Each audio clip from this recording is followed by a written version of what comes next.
Hello and welcome to another episode of the Fully Charged Show podcast, where today we've come to London to film this very special episode in person, because today we're talking all things offshore wind energy. Now, as you may know, the UK is absolutely ripe for offshore wind energy, and that's why it represents over 30% of our annual electricity generation. But I bet you've never stopped to think, who actually owns the seabed? And no, it's not the remit of some mystical sea creature, it is in fact the responsibility of the Crown Estate. So very shortly, I'm going to be joined by Gus Jaspert, Managing Director for Marine for the Crown Estate, who's going to be sharing a little bit more information about the Crown Estate, talking about how we can accelerate the deployment of offshore wind energy, how problematic grid connections are anyway, and how we need to think about biodiversity in all of this as well. But first, a very quick note from our sponsors. This episode of the Fully Charged podcast is brought to you by OVO's Charge Anywhere. Charge Anywhere helps you power your car wherever you are, plan your route and pay. You'll have access to over 34,000 chargers across the UK's largest charging networks and more than 400,000 chargers across Europe. Setup is easy. Just download the OVO Charge app, create your account, add payment details, hit the road and start charging. There's no need to be an OVO customer either. Simply pay as you go or benefit from up to 15% off your charging with monthly boost packages. OVO's Charge Anywhere. Power your next journey with peace of mind. So for those who might not be aware, could you kick us off by describing exactly what is the Crown Estate, and then perhaps how the Crown Estate relates to offshore wind energy? Yeah, definitely. So, in simplest terms, the Crown Estate is essentially the nation's company. And what I mean by that is we hold a whole host of assets on behalf of the nation in the UK.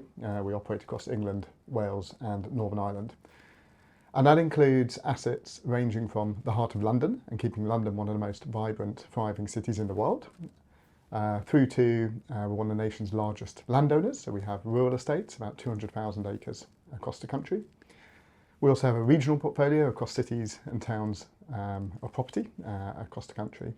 And then we have the seabed, and we hold that on behalf of the nation. And what I mean by that is essentially, how do we develop the seabed in a way that is sustainable for the long term, whilst we draw the value that we need from it, particularly for the energy transition. I can talk more about what we do with that, but essentially all offshore energy starts with the seabed, and it starts with how do you build something out at sea that has a connection onto the seabed. Why for the nation is because we are an independent company, a Crown Estate. We operate independently, but we return all of our profit back to the Treasury. So every bit of profit we make, we do it with a lens both for what we can make now, but also what we deliver for the long term. So how do we drive sustainable development whilst we make money? Last year we returned over £1 billion of profit to the nation's Treasury. So one of the things we hear all the time is that the UK seabed is absolutely ripe for offshore wind. Why is it such a ripe space for offshore wind? Simply, stand on a beach, it's pretty windy anywhere you go across Britain. Take that out, 50, 60, even further miles. It's even windier, take that up, it's even windier. So we've got some amazing geography in Britain, which gives us a real platform for offshore wind.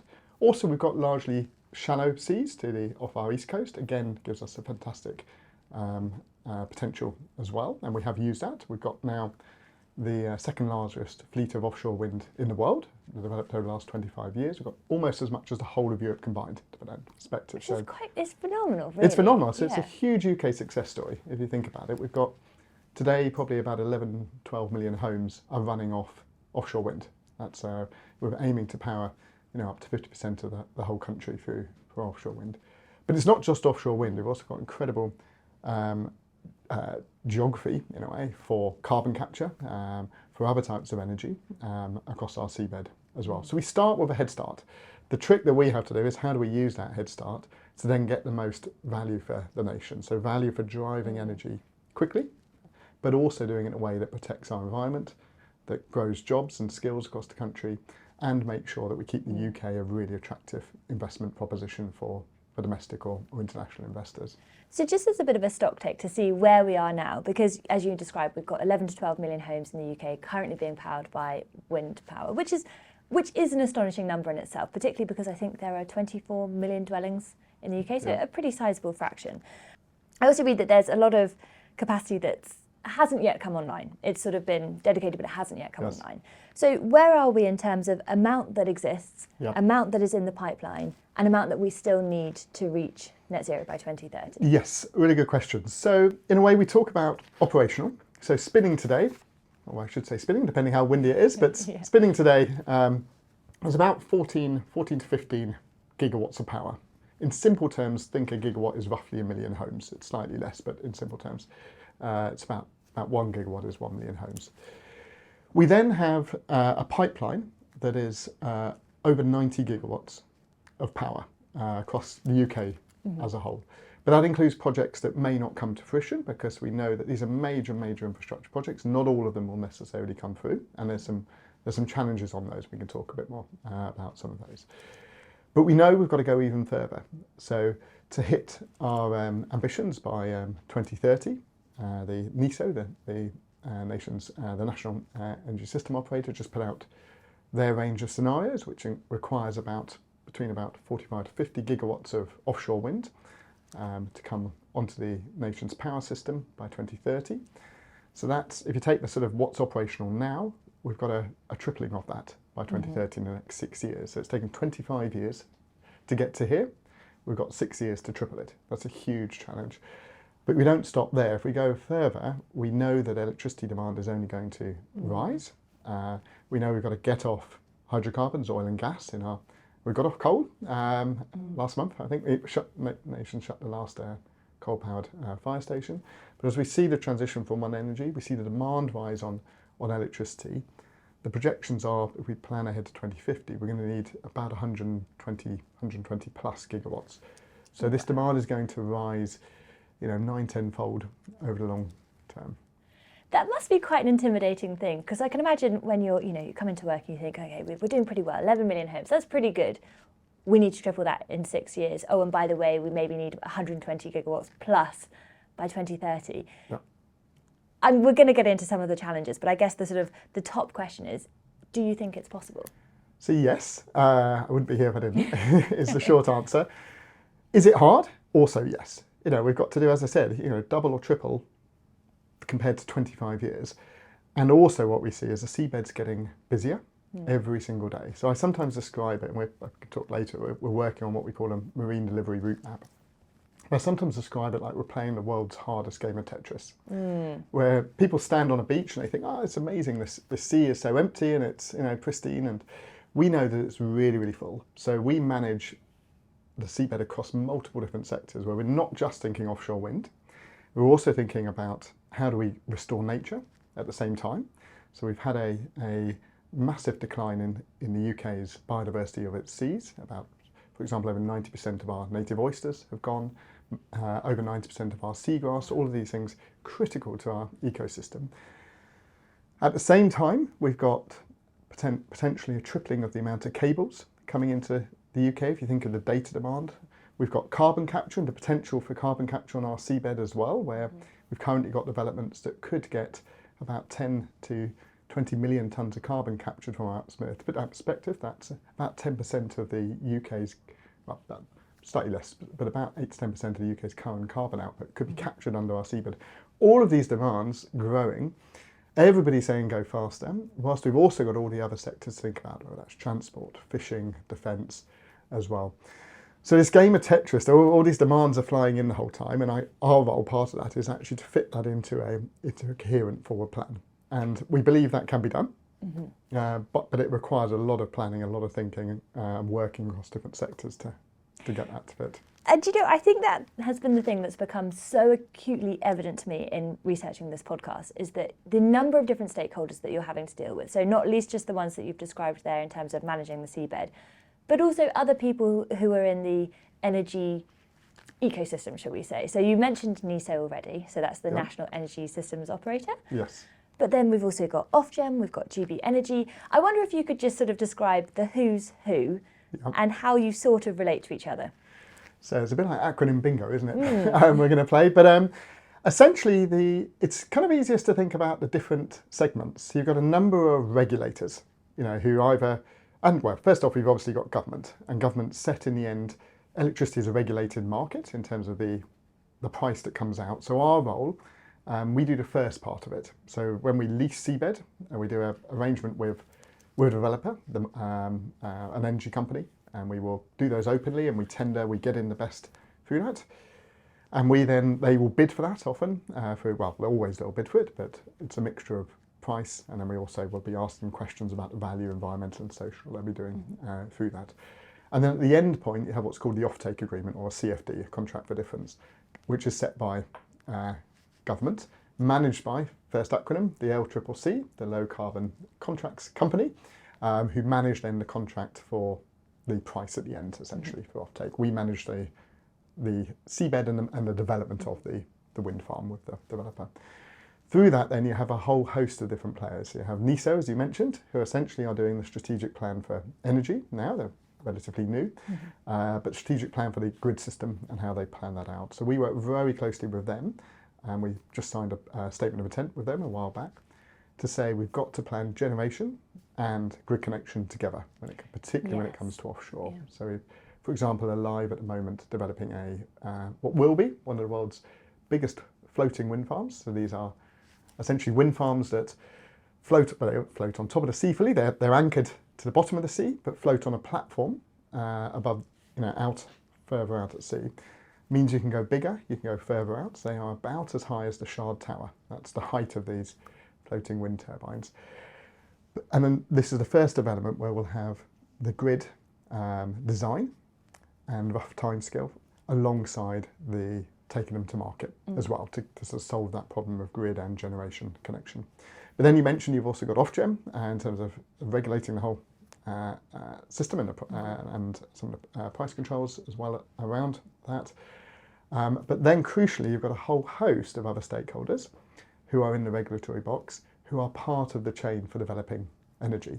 So the SNCBs, the statutory nature conservation bodies, whether it's Natural England, whether it's NRW in Wales, a whole host of, Natural Resources Wales, acronyms again, who will be critical to the chain of how do you develop. One of the core things we have is, as the kind of underpinner of all of it, nothing happens until you've got a site, essentially, to develop, is how do we align all of those stakeholders up front? Because at the moment what you have in the UK system for energy generation, or particularly offshore, is you have essentially a pass the baton approach. Yeah. You get a bit of seabed, you then go and try and get your surveys, you then go and agree you're consenting with, some of the the SNCBs or the consenting bodies. You then go and try and get your grid, you then go and et cetera, and it goes on. And what that means is it's getting longer. It's getting longer and it's getting harder to develop when we know we've got to go faster and we've got to make it easier to develop. So what we're doing is trying to align a lot of those issues up front. How do we do a plan for all of the stakeholders together through what we call our Marine Delivery Routemap? And then that means we can move faster when it comes to actually somebody wanting to build and develop a wind farm. So, because I think that's one of the things that's really surprised me is that I've been reading, obviously, that there's the Marine Delivery Routemap, that you have been developing. There's also the Spatial Strategic Energy. Yep. I'm going to check my notes. Strategic Spatial Energy Plan, SSEP. That's the one. Yep. From NESO. Yes. And then they've also been doing their CP30, their Clean Power 30 scenarios. Yes. And it feels to me that they obviously all connect to each other. You're thinking about what is the space that exists? Yeah. How do we need to plan for that space? How do we kind of move from a passing the baton towards a much more sort of holistic and integrated approach?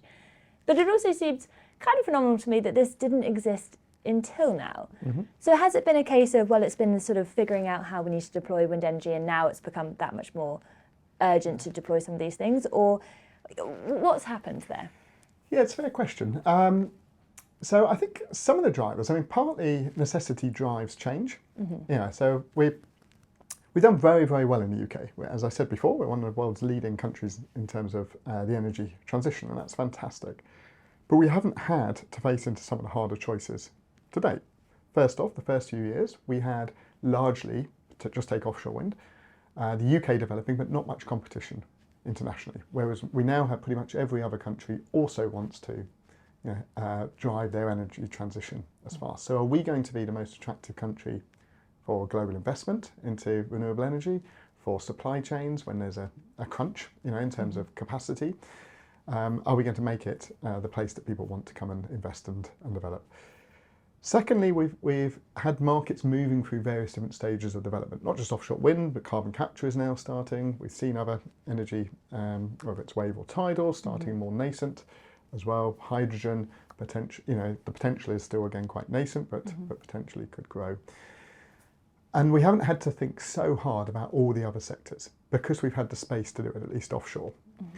Third is we've now set a really ambitious target in terms of both clean power by 2030, but then also net zero beyond that. And crucially, a point I often make is the world doesn't stop in 2030. Now, it's a nice date because everyone can kind of visualise it, but we're going to need to switch the lights on in 2031 and 2032, and actually our demand is going to grow in 1, 2, 34, 35, etc. and on. So how do we keep on a plan going forward? So I think those three things come together. As well as, there's been changes to create NESO, to create legislations going through on Great British Energy, etc., which really leads us to say the time for sort of a project by project approach, where every project kind of develops and then tries to solve all of its systems after that, all the strategic issues, switches to now we need to look at a whole system approach. And the three sort of areas you mentioned, our route map, the Clean Power Plan and NESO really align to say how do we create a route map for the sea space, because that's one of our most crucial national assets we have. It's where we're going to get the bulk of our power off under any scenario. So how do we develop a route map for that? It's also how you start to determine the investment choices onshore. Where will landings happen? Where are the ports that need to be developed? Where could supply chains start? So you can start to kickstart a national regeneration as well through that. With then how are we going to connect all of this? And that's across the whole of the country, not just offshore, but also onshore through NESO's, SSEP, the Strategic Spatial Energy Plan, and then with now the very hard drive to 2030. And in a way, it's the 2030 thing. What it does is helps us really focus, solve those strategic issues now, get us all aligned, so that we can keep on delivering from there. So I'm always an optimist. It's not easy, but it does come together at the moment as a good proposition. As I'm hearing you talk, I always wonder what it must be like to actually work in various organisations that we go into and where we speak to people who work there. And I think, what is it that you sit down and do each day? I almost imagine you sort of sitting in front of a map of the UK and thinking, this is quite complicated, but it's absolutely amazing to think of all of these different stakeholders having to have such a coordinated approach if, this huge ramp up that's required is actually going to come off. And one of my questions was going to be, because we're now in leasing round 5, I understand that that's a live round, so you won't be able to share too many details about it. But my question was going to be, what's changed between leasing round 1 and leasing round 5? And I suppose a lot of it is, it's gone from that very kind of linear project by project approach to needing this much more sophisticated, coordinated approach. Have there been any other things that you've observed? Yeah, sure. So from the sort of first leasing round through to now leasing round 5, and we're already thinking about, so in my day job also thinking about round 6 and what will be round 7 and the future of offshore, and we can talk a bit more about that. But we target in a way, how do we help develop the right proposition for the industry at that point? So leasing round 1 was very much about helping to develop an industry to sort of grow and test, and then building up through to commercial scale, and then into what round 4 was, which was a very commercial scaled opportunity with big players coming in to develop significant amount of gigawatts all at once. And then round 5. Now round 5 has some differences. First off, it's in a new part of the country. So the Celtic Sea. So that is, for those not familiar with UK waters, so that's just off the coast of Wales and going down Devon and Cornwall coast. So sort of chunk out a V shape out from there. Importantly though, it's on the west coast. So it's on the windy west. So we capture the wind from the east through most of where our fleet, the wind farms are at the moment, also on the west, giving us greater energy security in terms of wind flows, but also opening up whole new areas of capability. It's deeper. So it's, at the moment, we talk about fixed bottom wind, so those are essentially turbines drilled in or fixed into the bottom of the seabed. They can go only to about 60 metres-ish. As we go further out, we get into floating wind technology. The crucial thing for the UK is most of the world's probably going to need floating wind in the future. We've been blessed with this shallow seabed off the east coast of the UK. So we can actually develop a technology that can be a massive global leader, and we can lead the next stage of offshore wind. So all of that we take into account when we design the leasing round. New area, deeper, new technology, trying to get to market quickly so the UK can prove, it's got the scale to then show the world what can be done on it. And also, crucially, it's an area where there's potential for huge regeneration. If you think of the economic transition around South West Wales, for example, and historically mining, lots of the mining and coal mines are largely gone, looking at the steel transition, etc.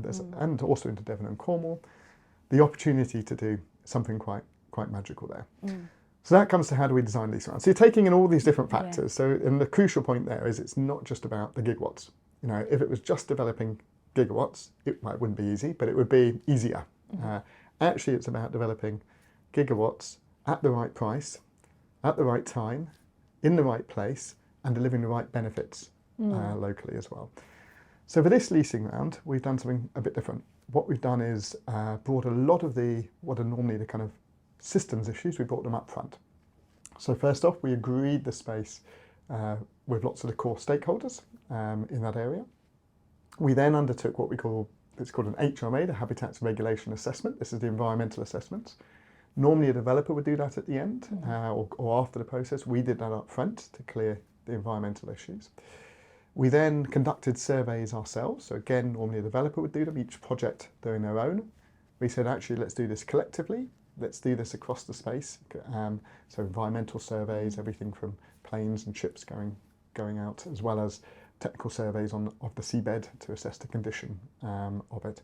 And then crucially, we have been working with NESO to design the grid as well, and where the grid will land, and the capability of the grid, and the target dates for the grid as well. So you essentially get projects that are more ready to go by the time that people invest in them, knowing, because of the new technology of floating wind, developers are going to have to focus on really scaling up that new technology. Then we've also done some other things in this round, which is different, where we've also said to get the full benefits, we should look really hard at how we drive social value, as we call it, and how we drive environmental value.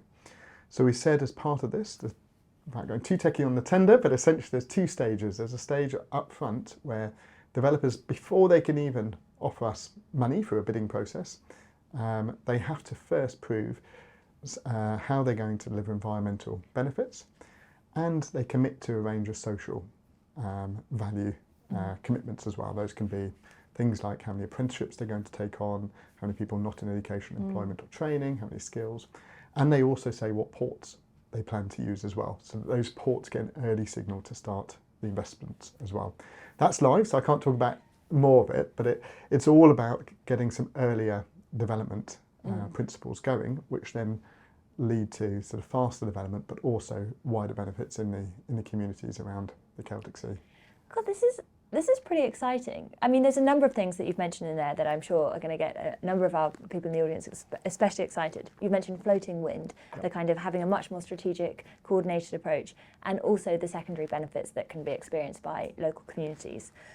But I want to jump back a second before we go into some of those, because one of the things that I've seen is that was it leasing round 4? There was one leasing round in particular which perhaps didn't go entirely to plan. And I think it's worth mentioning that at that time there was really high inflation. The cost of delivering those wind farms was not necessarily the most economically compelling thing to do. Has that been resolved, and why was it that particular leasing round was so challenging? So just first off, there's a difference between a leasing round and a allocation round, or the auction round.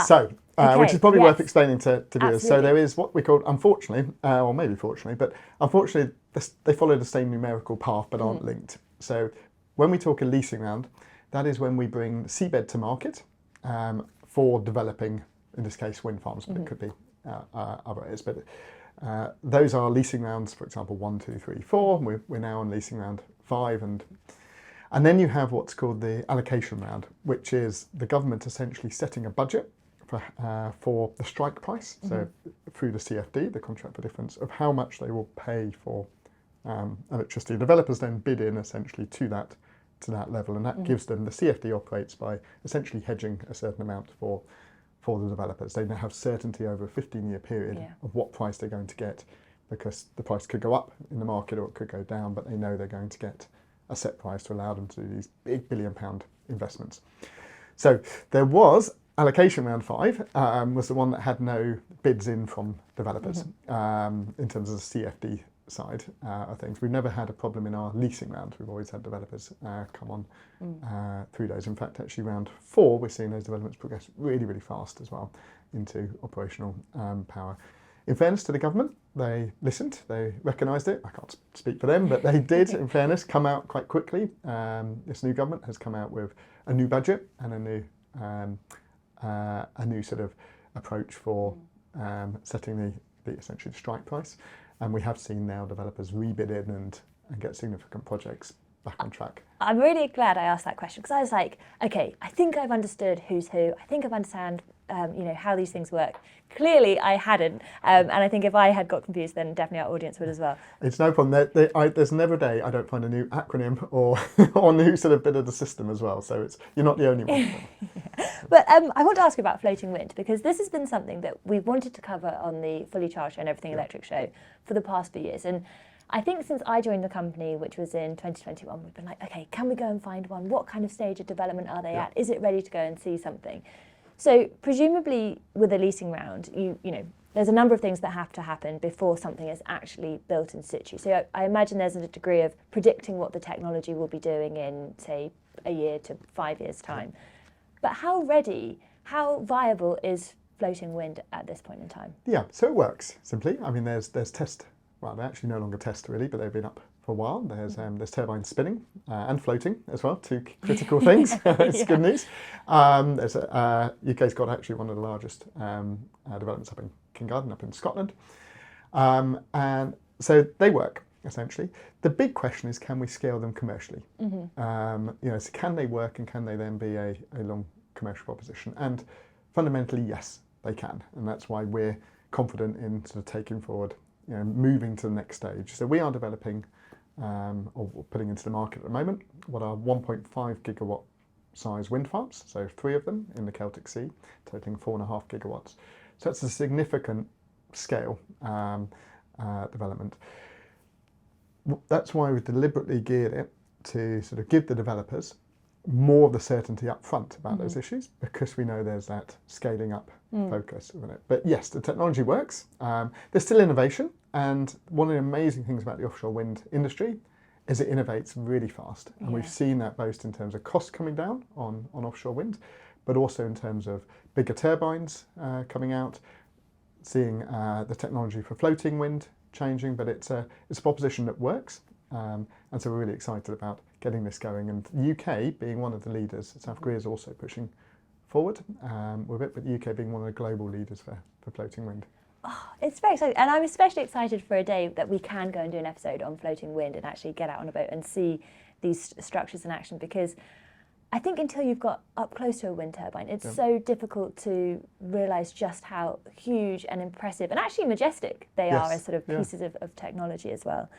But that does make me ask a question of, if you compare leasing round 1 to leasing round 5, presumably the leasing round 1, those leases are going to come to the end of their life at some point, at which point also the technology has moved on to some degree. So A, what happens in terms of those sort of renegotiating those leasing agreements, and B, is it likely that those wind turbines will be upgraded for the latest and greatest technology? Yeah, really good question. So it's that point of the cycle where we're coming to the end of life for some of the first turbines. So we're now looking at repowering. Now, whether that is repowering by keeping those turbines spinning longer, or whether that's repowering through essentially using the sites for new turbines to go in. And the growth of the turbines are now up to 15 megawatts, 20 megawatt.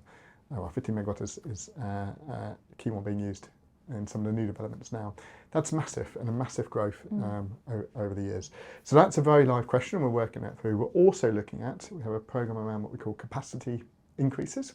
So where we've got existing wind farms, but we've now learnt what you can fit in those wind farms. So ones that from previous rounds, that we may be able to put more wind turbines in as well. So you increase also the density potentially of the turbine layout as that goes forward. So we've got 2 core things which could also help. That said, we know we still need to bring new seabed to the market and develop further. So we launched about a couple of months ago a engagement exercise out to the market, looking at another 20 to 30 gigawatts. So that's, as we talked about earlier, that's a huge amount. Yeah. That's doubling kind of what we've got at the moment operational. And we talked about how we bring that forward, roughly where we might bring that forward to start that engagement with stakeholders, everyone from sitting down with the fishing industry, who, you know, rightly will look at things and think, what does this mean for us? How do we engage? So we do a lot of active engagement to work through their concerns, thinking about environmental, how do we fit that in, and prioritise nature as well. And then what's the model? How much pre-development work should we do ourselves, and potentially also in partnership with Great British Energy, to develop the sites as much as possible before then they go to market. But there's lots of interesting bits around that. So given that you're having to, in particular, think about fishing industry, Yes. Marine conservation and restoration, is there enough space for all of this capacity? So yes, it does require really hard thinking and evidence, or collecting lots of different evidence around it. So personally, I believe it can be done. It can't be done if it's a first come, first served, or a who shouts loudest, or a we'll build and we'll try and mitigate afterwards. And we've seen those approaches, I believe, have hit the end of the road now. We've had some success through moving through that cycle, but we've hit that end point. Hence why we're saying we must now develop this Marine Delivery Routemap in partnership with all the other acronyms we talked about, but in particularly NESO's SSEP. And then crucially, I spend a lot of my time talking to the nature bodies, we must have a nature restoration plan for our sea that is as ambitious as our energy plan. Because if we're going to increase the amount of infrastructure in the sea by up to, well, it could be up to sort of 8 to 10 times, we've got to have a nature plan, because otherwise we're going to see nature decline. We're going to see all the benefits of our drive towards net zero get knocked back by a biodiversity crisis. Or we'll also see everybody just fighting it out non-stop at the back end through consenting, and we end up with a negative mitigation space. So it can be done, but it requires, in a way, lots of people to flip out of their own sector for a day. I spend my days kind of working across every sector and trying to think about that. To flip out of their own sector, bring the best evidence, you know, and to think about where we're going in the long term. What does this mean for each different industry?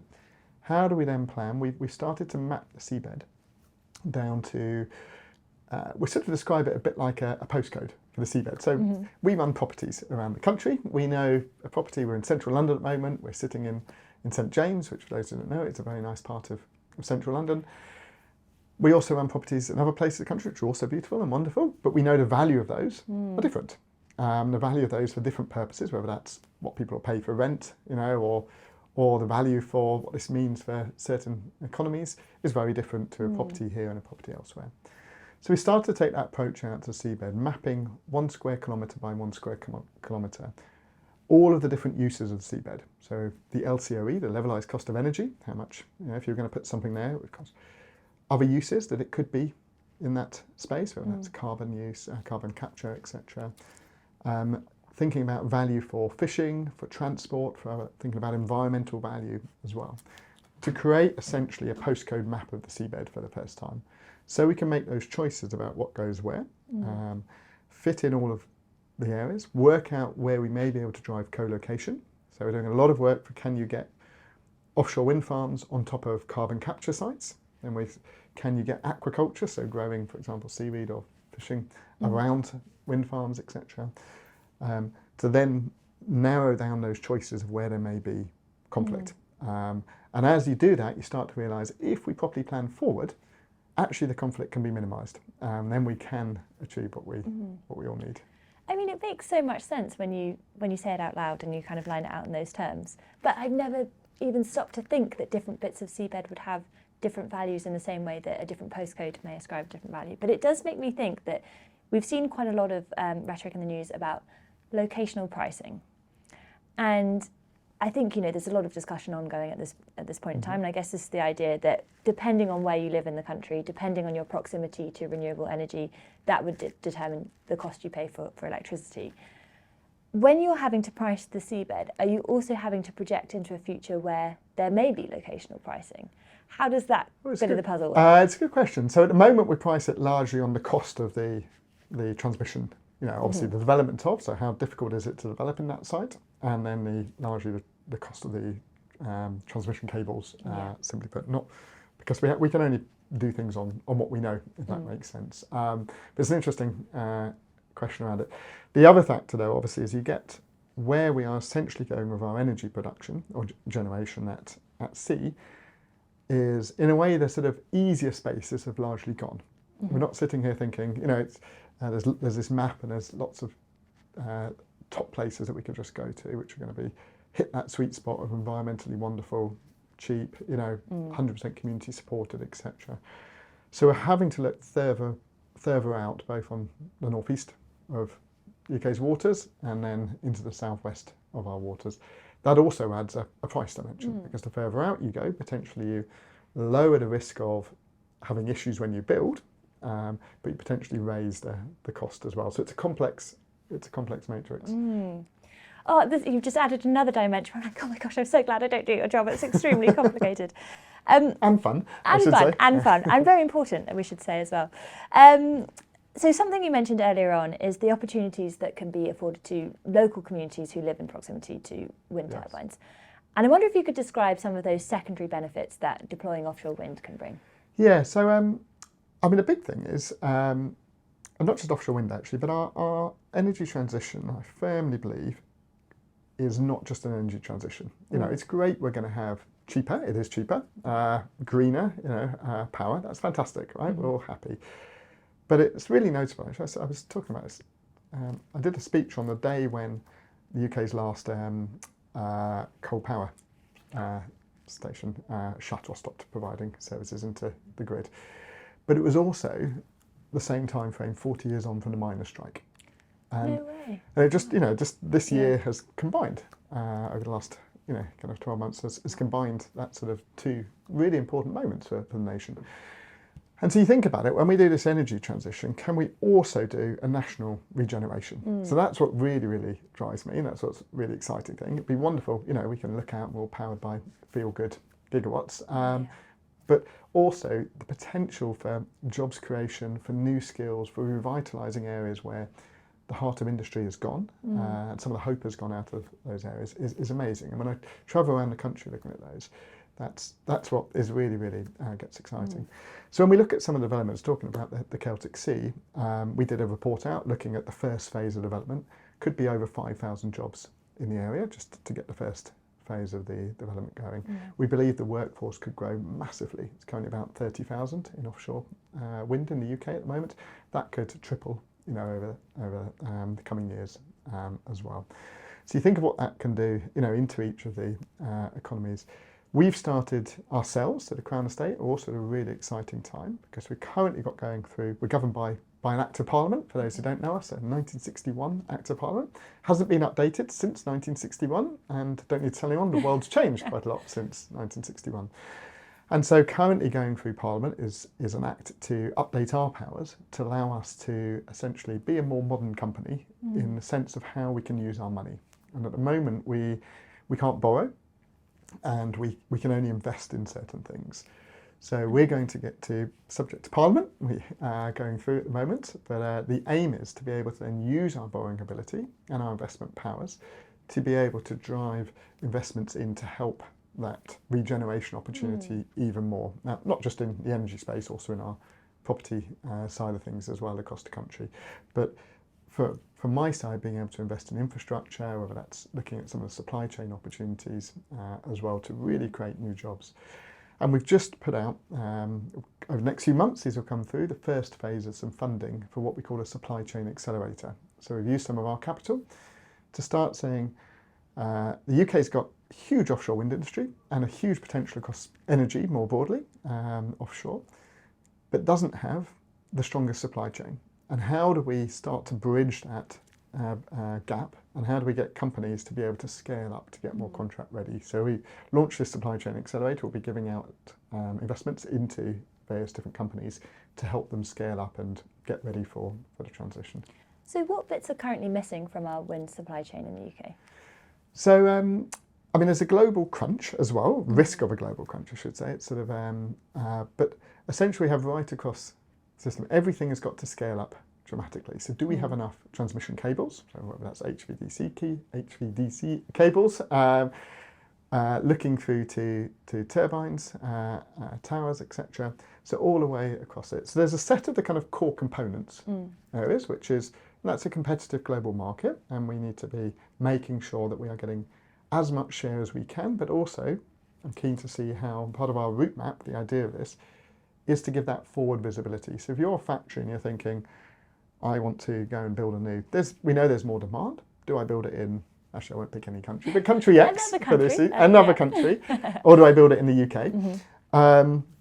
You know, part of that, there's a whole host of factors, but one of the things we aim to do is to say, it's not just about what you're building for now, we can show you the pipeline of future orders that you may get as well, because we can set out up to 2050, you know, showing there'll be another 20-30 gigawatts coming to market by 2030, and this is when it's going to come through, so you can start to plan and invest for the long term.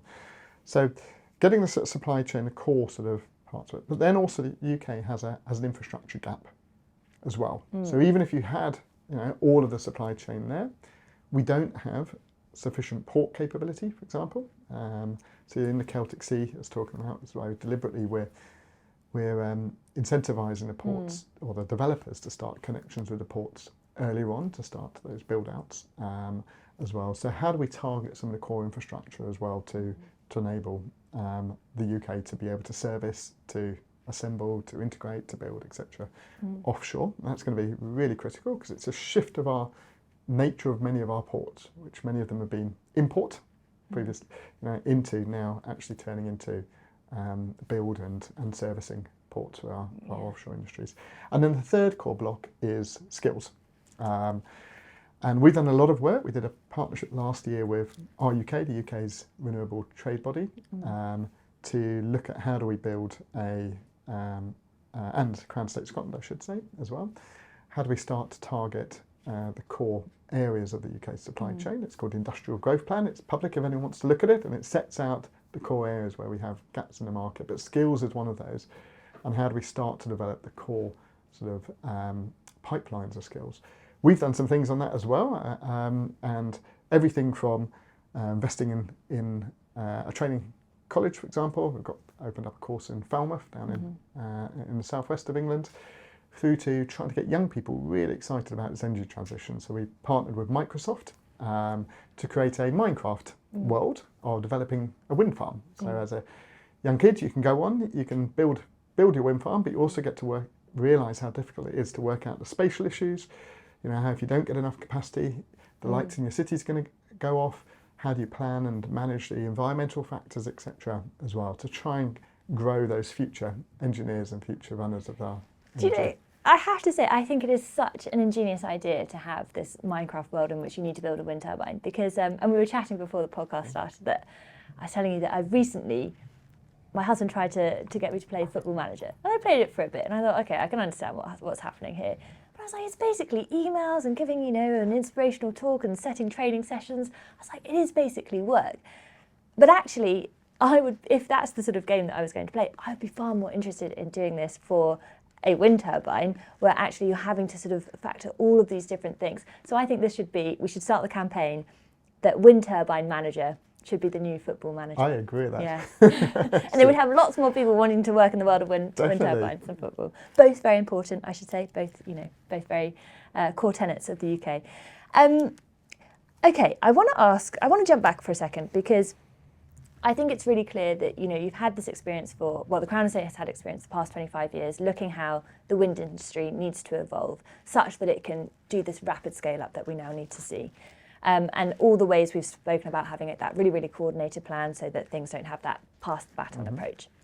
But there is an existing challenge with grid bottlenecks, and that wind turbines have been built, other renewable energy projects have also been built, and they're not being connected to the grid so that they can start delivering energy.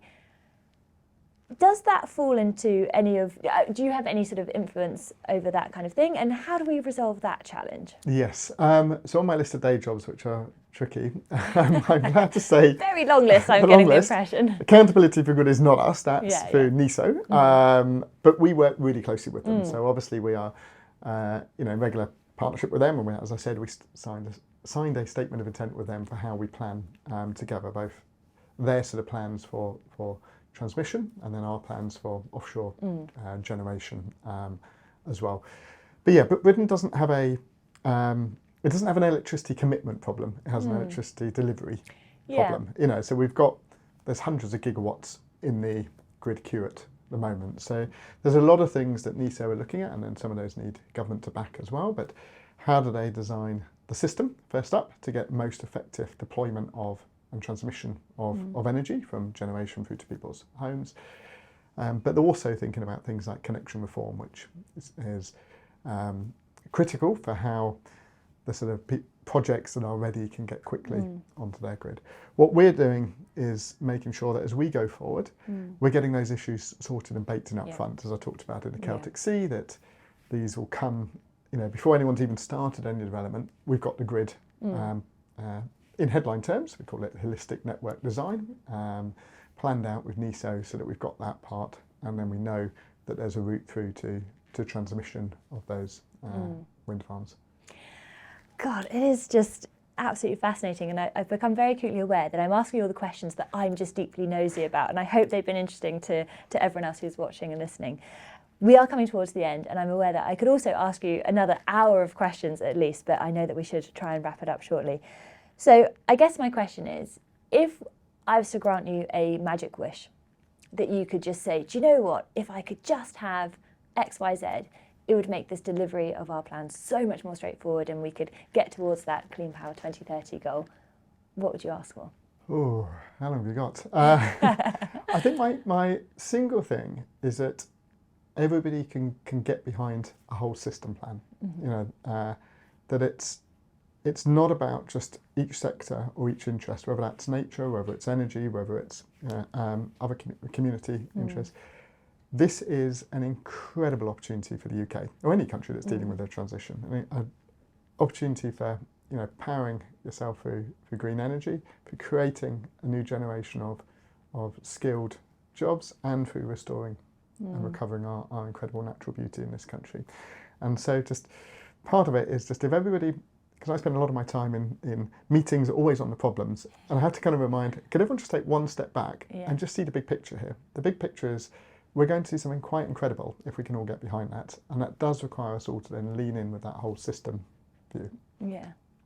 God, do you know, it makes me think that I think what we need, as well as having, transforming the world of Football Manager into Wind Farm Manager via Minecraft, we also need almost like a grand designs, way of following wind farm development. Because everyone who ever watches Grand Designs, and for those who are not familiar with the programme, they take, someone's doing a self-build and they have to work with the architects and the project managers and they deliver this beautiful home.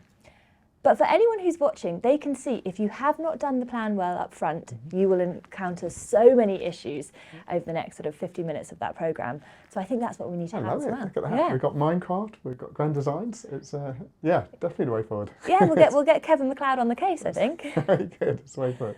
Well, I think that is a perfect note to end on, but thank you so much for sharing your insights. I know we will have generated even more questions than provided answers, so I hope that we can have another conversation in the not too distant future. Thank you so much to Gus for joining us for this podcast. I personally found that absolutely fascinating. I had no idea just how complicated this puzzle is. But that is all that we have time for today. Thank you so much to you for listening. Before you go, if I could ask just one teeny tiny favour, if you could give this a comment, a like or a subscribe or all of the above, it is so appreciated and ensures that we can keep on sharing all of the cool and interesting stuff in this clean energy transition. But that's it. If you have been, thank you for listening.